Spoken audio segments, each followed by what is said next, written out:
Okay, so I'm studying for a final right now, and so I'm just gonna talk about like the things that I'm studying right now to like help me re-jog my memory. So first up, we have Lab 4, and Lab 4 is all about the endocrine system.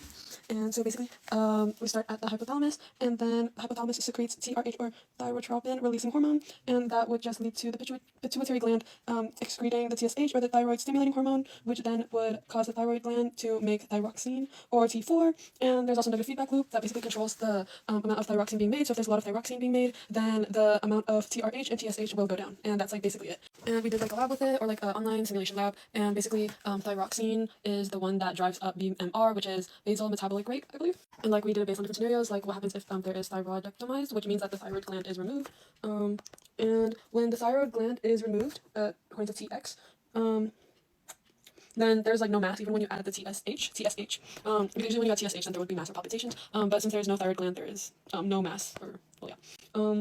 And then also like hypophysectomized. I'm probably saying all these wrong, but hypophysectomized is when the pituitary gland is removed. And okay, so restating, when it is hypophysectomized, when the pituitary gland is removed, and that is based on hypox.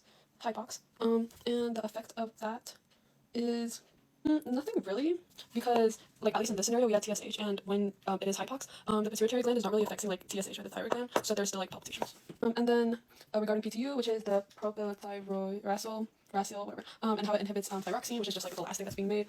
When it inhibits that formation, it just kind of causes like basal metabolic rate to lower, because thyroxine drives that up. And then type 1 diabetes is when there's just not enough insulin produced by the pancreas, whereas type 2 diabetes is when there's enough insulin being produced, but the body cannot respond to it.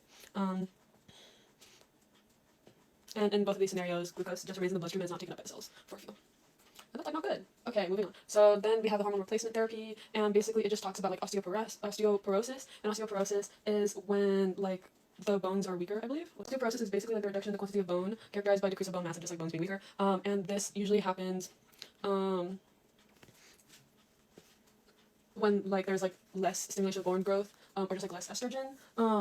And so like the hormone estrogen and calcitonin make sure that the bones are still like working well. However, when females so when females get I'm saying females, when women get like menopause, then estrogen is like critically low, and this just causes osteoporosis, which is weaker bones.